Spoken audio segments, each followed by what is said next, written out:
do.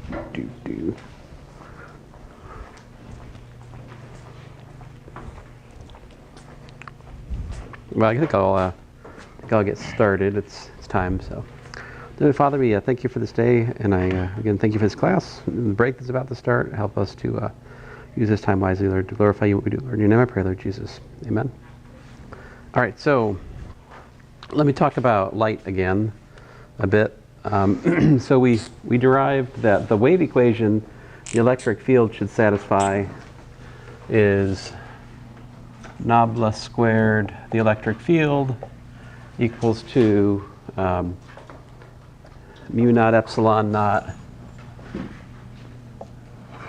partial squared E partial T squared, all right? And we also said C is 1 over the square root of mu naught epsilon naught, right?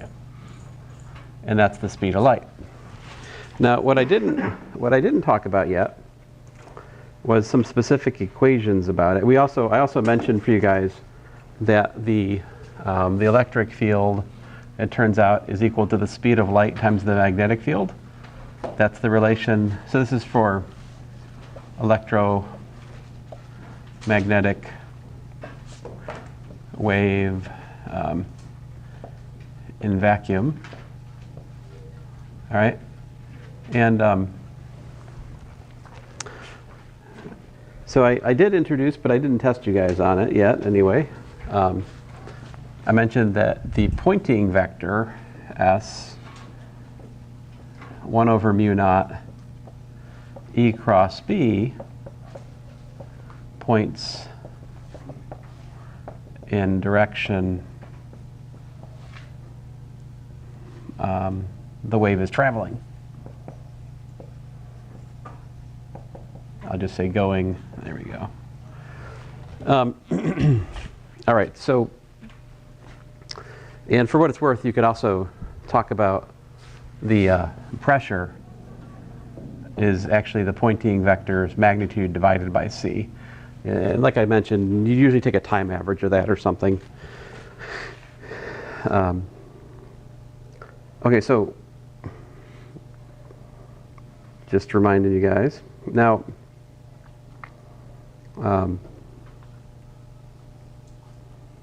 let's see here. Nope.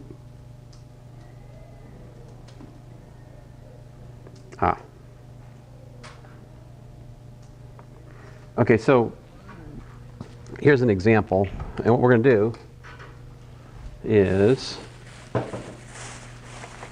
want to show you a particular solution to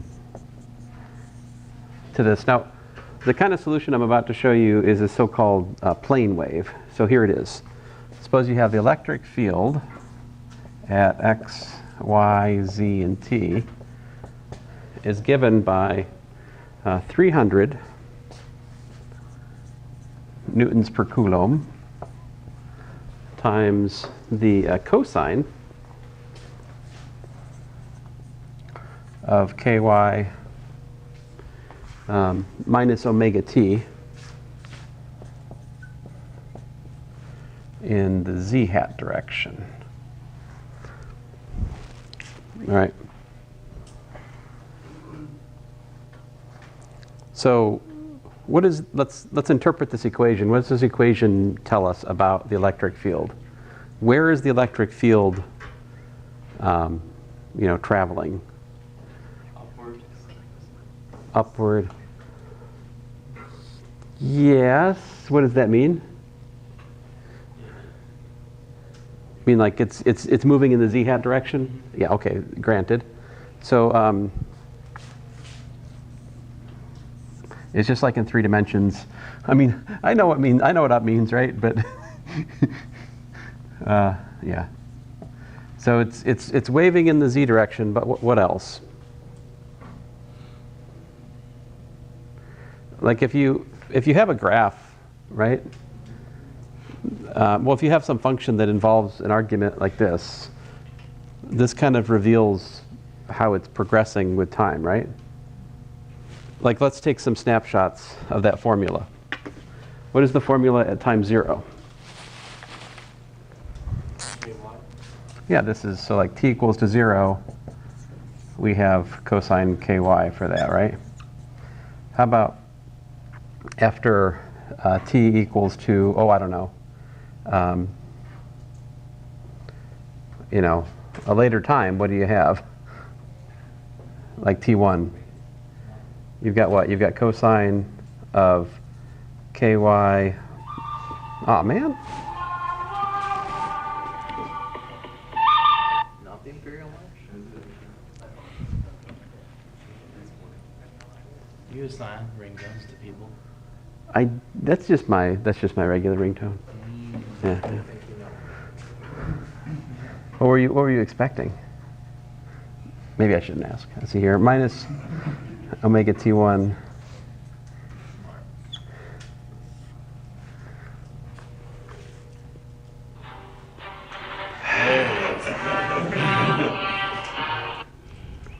Shut up. All right. So, is that me? No, that's me. Oh, okay. I'm trying to, there we go. Sorry about that. Okay. All right. Okay. So, goodness. So if I was to graph, if I was to like make a z versus y graph, right? I'm starting with a cosine, right? At a later time, I've got cosine what? Cosine minus something. What's this do to the graph if you think about this as like y, well, I guess we have to say z equals to this. If you take the argument and you subtract something, what that does is it moves the graph to the right, right? So like, generically speaking, just, you know, if I have a function like this, y equals f of x, if I was, you know, the same, I don't want to say, you know, if I was to graph over here, this might be y of x minus vt, you know? If I'm moving that shape over at velocity v, right? So what this does is you take the graph and you just shift, you know? Now here I'm thinking about a wave traveling in x. But of course this is not traveling in x, this is actually, you know, it's shifting in the y. So like, this is a wave, it's waving in the y direction, right? Like this formula makes it clear. It's doing something like well, it's a cosine, so I guess it starts out big and does this kind of deal, right? So that's the electric field, roughly speaking. I mean, the electric field, of course, is like vectors here, right? But I'm just drawing the, you know, the envelope of the wave, if you will, as time goes on, all right? Now, great. So that's the electric field that's waving in the z and the y direction. So then my question then is, what's the magnetic field? If we know this, what's the magnetic field? So do you see like the process, the thought process of learning that it's traveling in the, you know, in the positive y direction, waving in the z? That's just looking at this formula, basically going, okay, so it's shifting as time progresses into the future. This graph is shifting into like further in the y direction, right? So it's traveling in the y direction. But then what? So notice the thing here is that the pointing vector points in the direction the wave is going, right? So what this tells me is that you know, E cross B is what? It's in the y hat direction.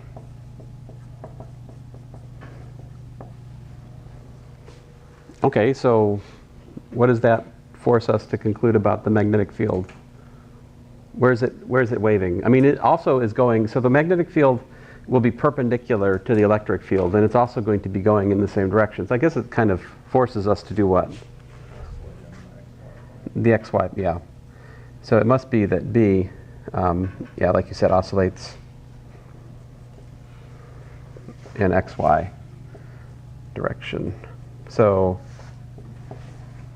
the formula then, B of xyz, t, what would it be?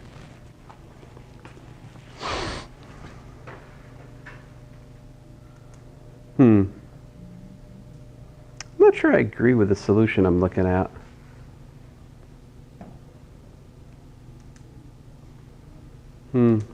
Oh, wait a minute. I guess I have to. So if this is true, I sure hope that's true. Yeah. Well, huh. I am suspicious. Oh well, I will have to. I'll look into it after break. I'll look into it during the break. We're just going to assume that this is not some kind of statement about averages. I'm going to assume that that's actually a statement about, you know, the time. And so, so what I was getting to was this is 300 newtons per coulomb. All right, and so this means what? If we take this up here, solve for B, what do we get? E divided by the speed of light, right? So this this is unfortunate. I'm gonna put it into a different way so that there's no ambiguity here, because that's coulomb, not speed of light, which looks the same in my current font. You know, so then we got cosine of ky minus omega t, and then x hat this time. So I'm a little bit concerned. I'm a little leery in terms of whether or not that should it be x hat, should be minus x hat, you know? Let's think through it. E cross B, what is it? So what's E? So we're talking about z hat crossed with x hat, right? So this is like E cross B, right? It's proportional to this, which is what? Y hat. So, okay. I think we're good. Right.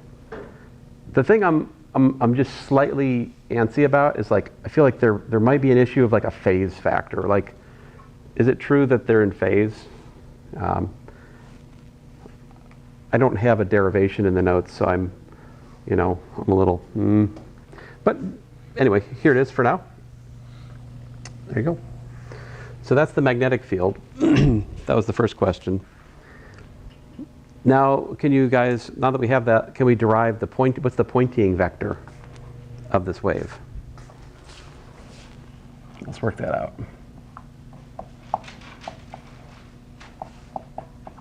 So 1 over mu naught E cross B, which is what? 1 over mu naught E was what? 300 newtons per coulomb. And I'm just going to pull out the, we've got another 300 newtons per coulomb divided by the speed of light, which I'm going to rewrite as, 1 over the square root of mu naught epsilon naught, because I can. And I'm not sure that really helps or not. I'm just saying I could do that. I'm not sure I really want to do that. I'll make up my mind eventually, guys. So we've got a cosine and a cosine, which gives us a cosine squared of ky minus omega t. And then we're just left with what? E was z hat cross x hat, right?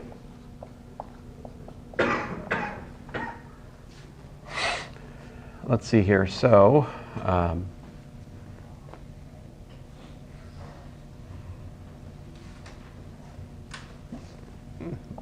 so 300 newtons per coulomb quantity squared divided by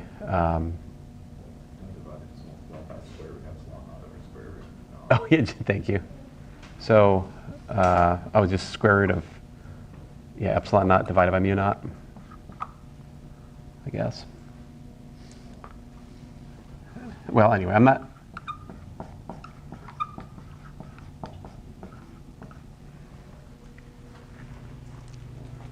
In the negative y direction? Z cross x cross z is negative y, z cross x is y. Yeah, this is y hat. Okay. Yeah.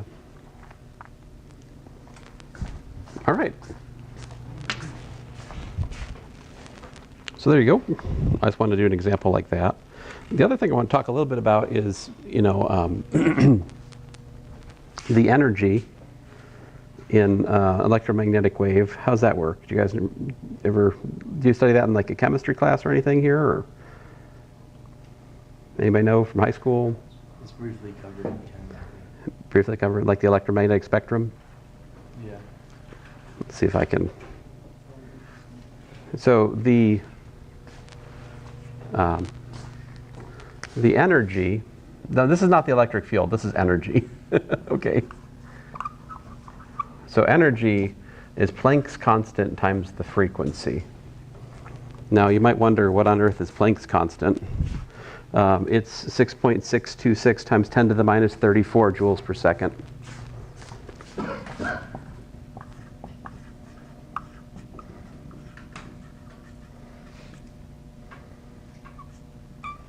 And F is the frequency.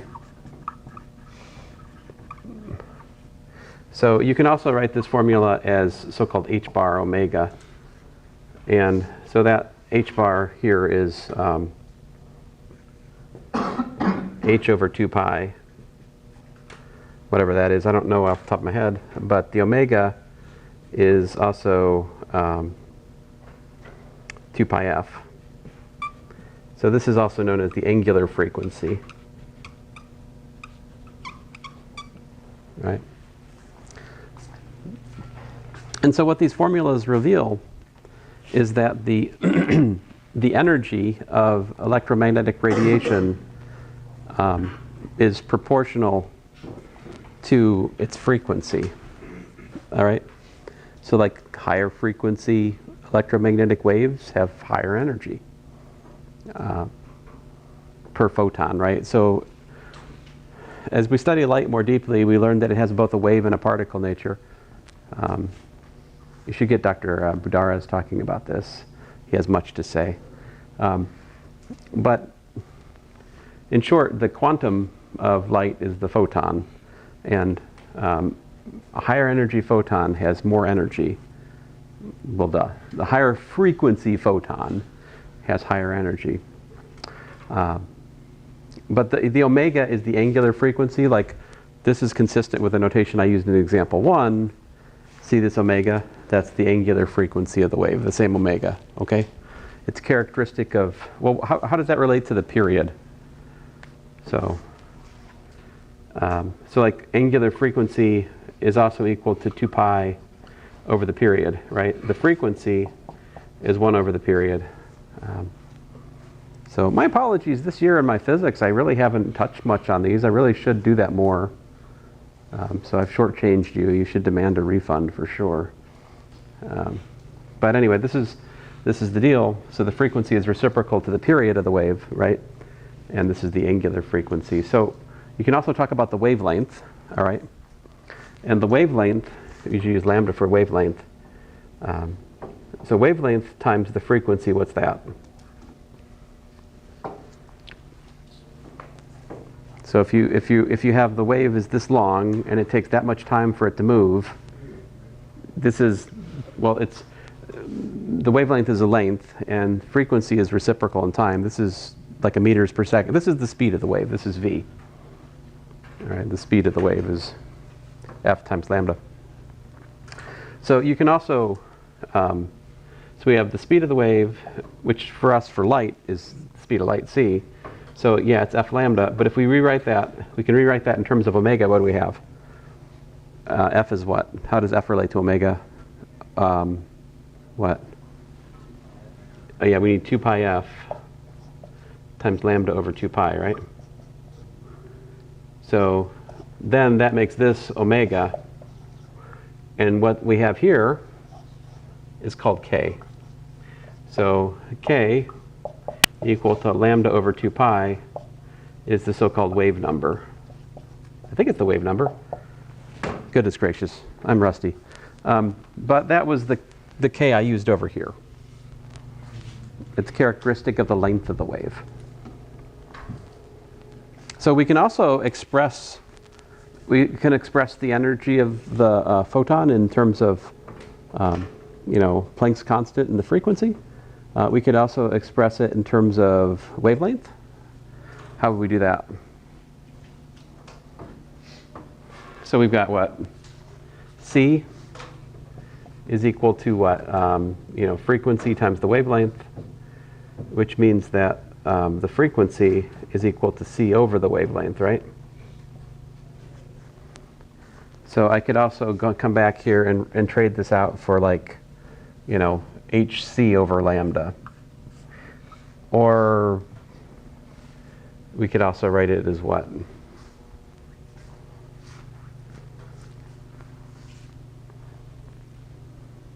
What was if I multiply this by 2 pi, what do I got? 2 pi f is equal to, 2 pi c over lambda, which is what? C over k. And on the left, we have omega. So it looks like we've also got omega c over k. So I guess I'm back where I started. Well, wait, what? Oh, I guess I can, enough.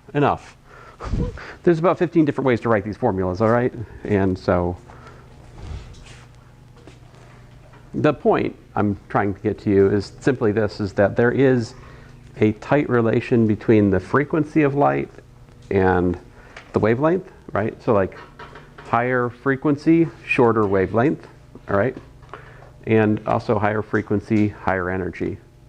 Longer wavelength, lower energy. So just to give you some practical comments on this, like radio waves, have lengths of, centimeters to meters, to tens of meters, right? So like, for example, CB radio is like 11 meter radio. And then like AM radio is longer still, These like giant towers to make antennas because the wavelengths are so long. And those longer wavelengths, they are not as easily absorbed by the atmosphere, so they can go very long distances, right? They can bounce off the ionosphere, and so you can hear, in the right weather conditions, you can hear AM radio. This is something before streaming and podcasting. There was this thing called AM radio. People used to listen to it, but it bounces off the sky, and you can hear in like other states or even other countries sometimes. And so, on the other hand, the higher frequency tends to get absorbed by clouds and other things, and the very short wavelengths, don't really propagate very far. It becomes easier and easier to shield very, very short wavelengths as well.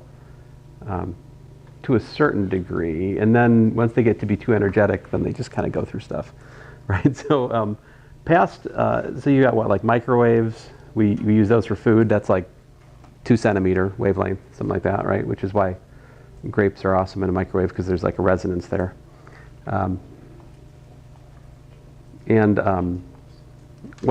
you have the radio waves, then below the visible spectrum, you have infrared, right? Infrared is what we kind of feel as like radiant.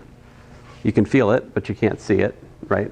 Infrared, which means below red. And then you've got the Roy G. Biv, right? Red, green, indigo, violet. I probably forgot something in there. But anyway, visible light, right? Then what's above visible light? Ultraviolet, right? Above violet, there's ultraviolet. And then up you go, right? Then there's higher frequency things. Ultimately, you get the things like gamma radiation, right, which is very high frequency, X-rays, these sorts of things, more energetic light. But it's all light. However, not all of radiation is light, right? There's also the radiation like alpha and beta radiation, which are actually particles, right? Like beta radiation is very energetic electrons, and alpha radiation is like, I think, nucleus of what was it? Helium or hydrogen? I'm rusty, guys. We'll come back to that another day. So just wanted to share some of that general trivia with you because it kind of is important, and you should hear it in this course because this is what the course is about, right? The other thing we should talk about today is Snell's law. So what is Snell's law?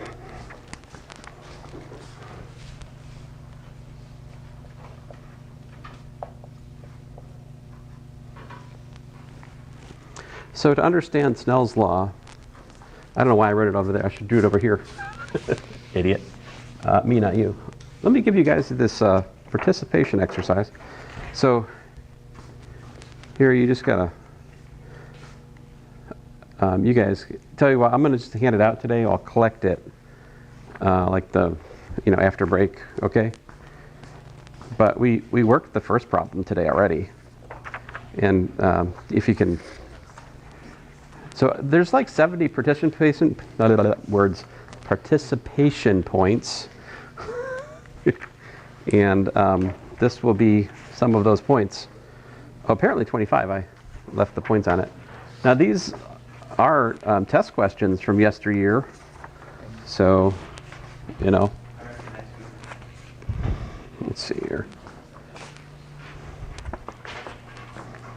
So I think they're good practice before you were to see these problems on the final. Everybody got a sheet?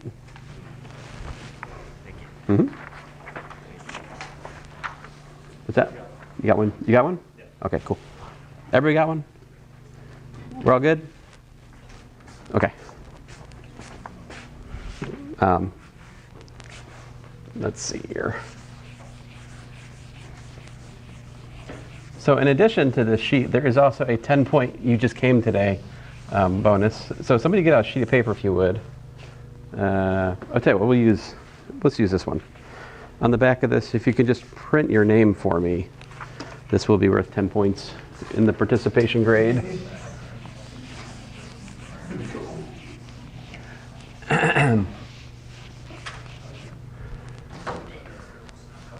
All right, so what is Snell's law about? Let's talk about this. So when light goes from one medium to another, I guess I first need to talk about the index of refraction. What is that? So basically, here's the deal. Light travels different speed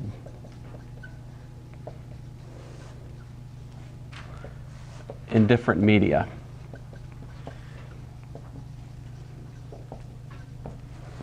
So like c is, the speed of light in vacuum, right? In the absence of air or anything. But generally speaking, the index of refraction, n, is equal to, let's see here if I can remember. Good grief. My notes are not helping me today.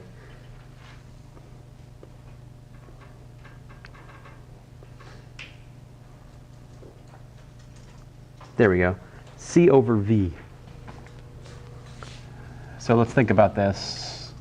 C over V. So this is basically max speed, all right? So here V is going to be less than C. So index of refraction is greater than or equal to 1.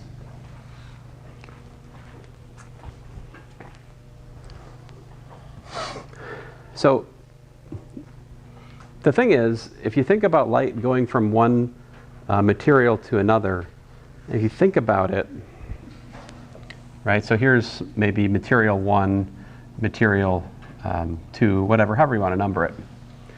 And if you think about light going from one to another,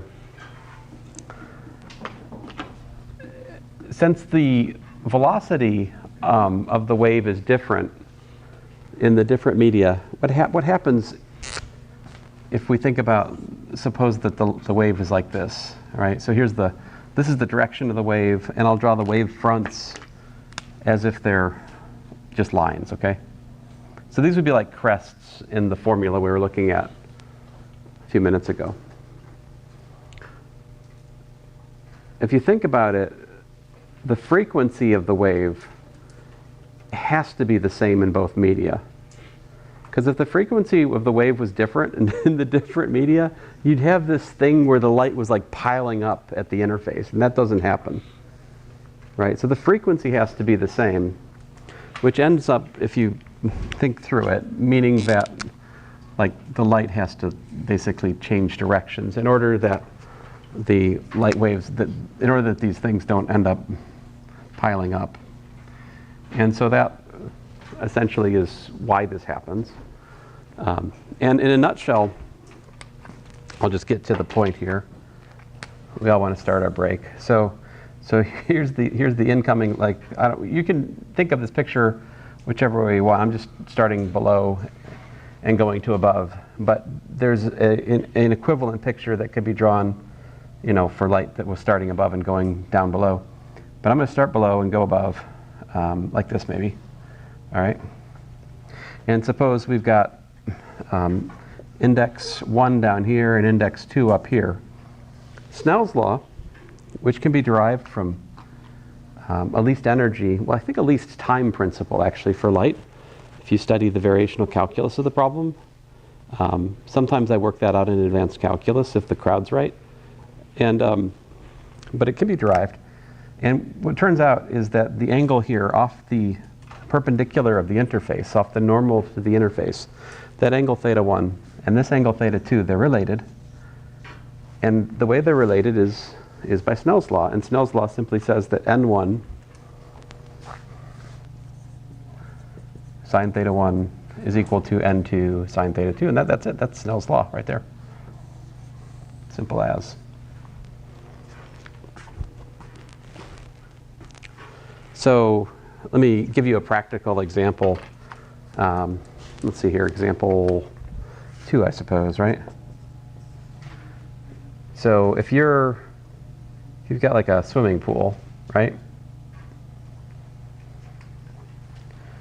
And you're over here.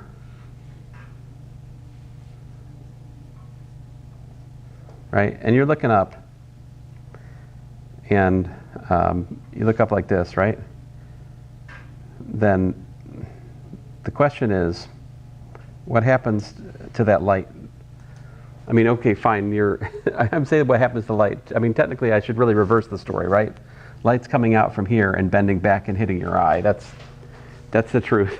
But it's easier for me to think of you as Mr. Laser Eyes when you're shooting light out, which is not really how it works, but it's just easier for my math. I don't know why, I just think that way. What's wrong with me? So the question then is, so here's the deal. N for water is about 1.3-ish, depending on the particular details of the water. The index of refraction for water, something like that. On the other hand, the index of refraction for air, much like, it's very much related to the permittivity question we looked at before. Remember the permittivity of air was nearly the same as the permittivity of the vacuum. So like air gap capacitors are essentially the same as capacitors that are, well, nobody makes vacuum capacitors, do they? Oh, somebody must do that. But anyway, essentially, to a good approximation, we can say n equals to 1 in the air, all right? And so what's the equation we have here? If this is, theta 1, and, this light comes out here at angle theta 2, is my picture right? I mean, in your experience, if you think about, if you've ever been underwater in a pool and looked up, you can see things that are kind of like not direct line of sight, right? It bends the light. And so, well, here's the deal. We have 1.33 sine of theta 1 is equal to 1 times the sine of theta 2. So what's theta 2 equal to? Well, theta 2 is equal to the inverse sine of apparently 1.33 sine theta 1. So let's make a practical. Whoa. Make a practical calculation. For the sake of discussion, let's suppose theta 1 is 45 degrees. What happens then?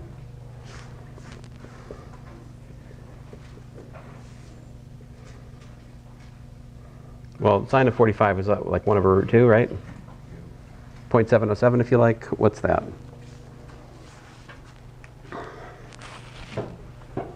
we got?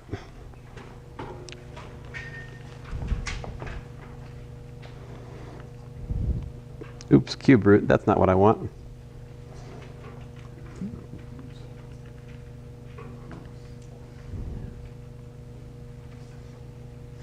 I need to take the inverse sine of this character. What do I got? I'm in degree mode, that's important. 70.13 degrees.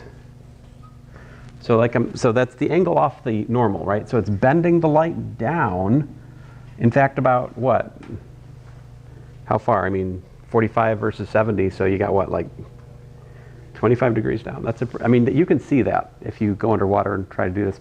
You can also see it if you just look at like, you know, like a cup of water and start looking at how the water affects the light rays that are going through the water. We've all seen things bending in cups of water. This is why. It's Snell's law. It's called refraction. What happens if, wait a minute, what would happen if we put theta equal to, let's try theta 1 equal to, oh, I don't know. Let's do, what do I want here? Like, let's try 80 degrees. What happens then?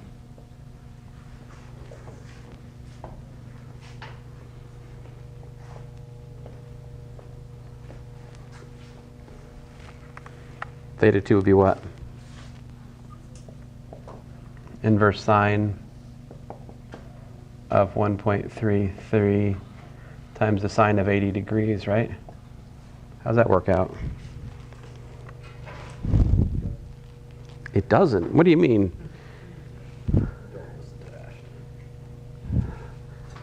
Don't listen to Ashton? I don't know. I think you might be onto something. 1.3097, whatever. Well, 8, let's say. So what's the inverse sine of 1.3?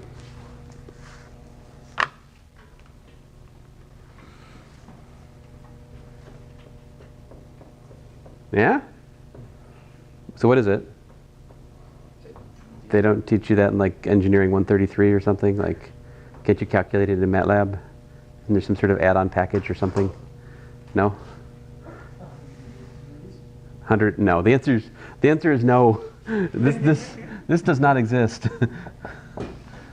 The inverse sine has to go to the range of sine. The range of sine only goes from -1 to 1. If you ever find yourself inverse sine of something larger than 1 in magnitude, it doesn't exist. And so what's happening, right, is if you're to 80 degrees, and let me try to draw it somewhere here. Let me repurpose this picture over here, all right? So if I'm at 80 degrees in this situation, my bad. 80 degrees off the normal, right? So it's like this.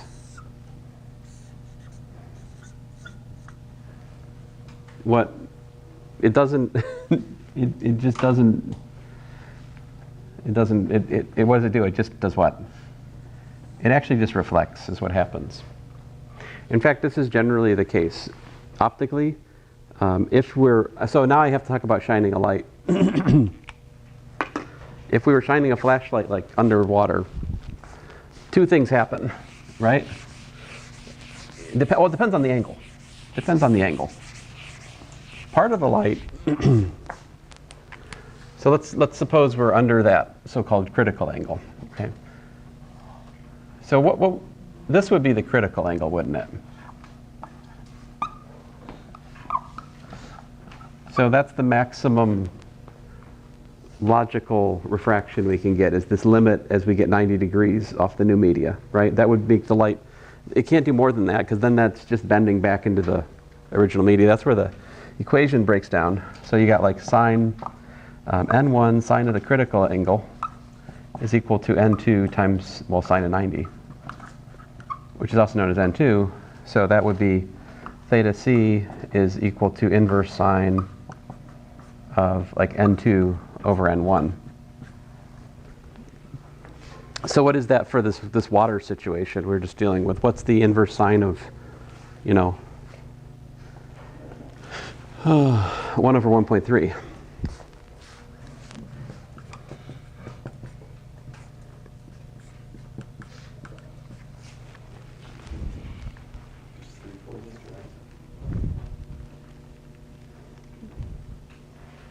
But inverse sine of that.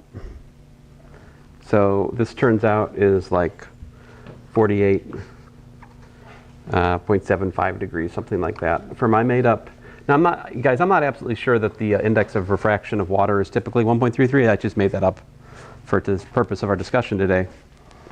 Although it is also the number given in my problem too, so maybe it's right. And maybe that's where I remember the number from. What's that?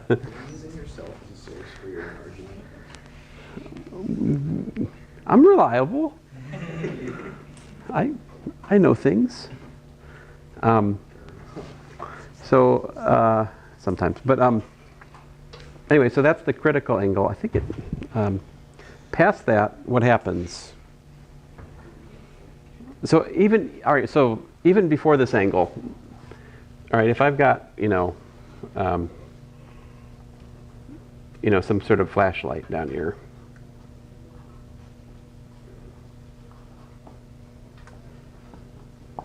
All right, then the flashlight there's two things that happen, right? Part of the light ray, so this is just supposed to be a normal to the interface. It's not actually a physical thing, right?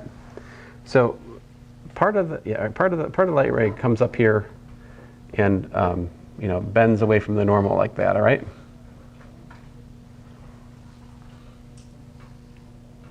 Okay? But there's another part which reflects. All right. So part of the light ray refracts through the index to the other one, but another part of it actually will bounce off the interface. And when it does that, the angle of incidence equals the angle of reflection. So the angle of incidence here, let's call it alpha, will be like here, also alpha, if I remember right. So I think I do. Angle of incidence equals the angle of reflection. So there's two things that happen. Like the initial light, it splits. Part of it refracts out, and part of it reflects back. All right. So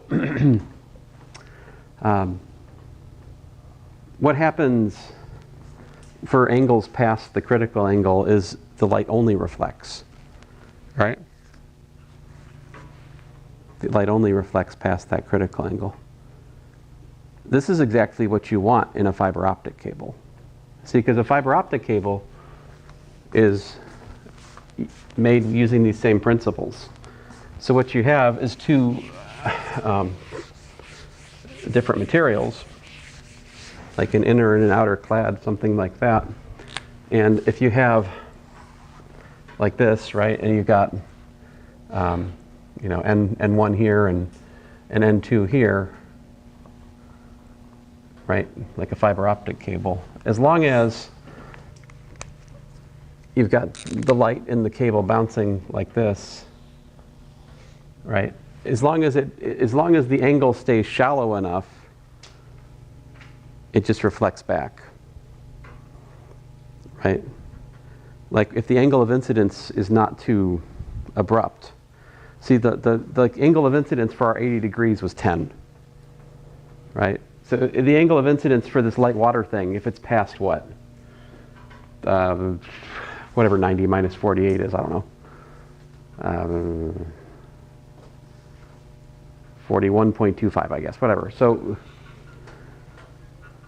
how do you keep the angle of, how do you keep the light inside the cable from, hitting the interface between the one part of the cable and the other cable? How do you keep these angles shallow so the light reflects inside the cable and doesn't get out? Keeping the bends in the cable gradual? Right, yeah. So as long as you don't bend it too tightly, you have the situation, which is why you shouldn't take your fiber optic cable and go like this. But you already know that, right? Anyway, so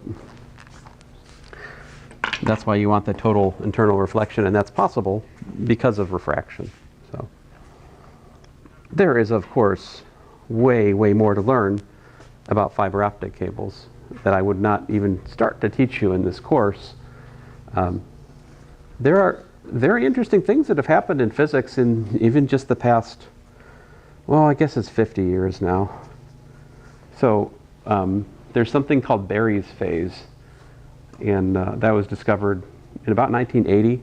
It's something that was overlooked by physicists for about 70 years because they did the mathematics in a one-dimensional sense in a derivation where they should have done it in like a 2 or 3 dimensional sense. And if you do the mathematics in a 2 or 3 dimensional sense, it turns out that there's an integral which can pick up on the topology of the problem. And if you do that, all of a sudden what was before thought to be trivial could be non-trivial. And not just non-trivial in such a way that it picks up on the geometry of the underlying problem. And so it turns out that this allows you to manipulate the phase of light waves going through cables by just simply going through a certain number of turns of the cable. Like the geometry of the Barry's phase and the number of turns your cable goes through, you can adjust the phase. You can take an initially coherent wave and split it into 2 parts. And you can take the one part and maybe make it go 30 degrees ahead relative to the other with this Barry's phase. There have been like thousands of papers written on this since 1980. And the mathematics involved is actually the mathematics I'm interested in, which is, you know, like manifold theory, fiber bundles, these things. So it's the same kind of mathematics you need to understand relativity in the curved space sense. So anyway, hey, have a good break, you guys. Oh, I should give you back your test. Yeah, the test. You guys will do better on the final, I think. I mean, I'm pretty sure.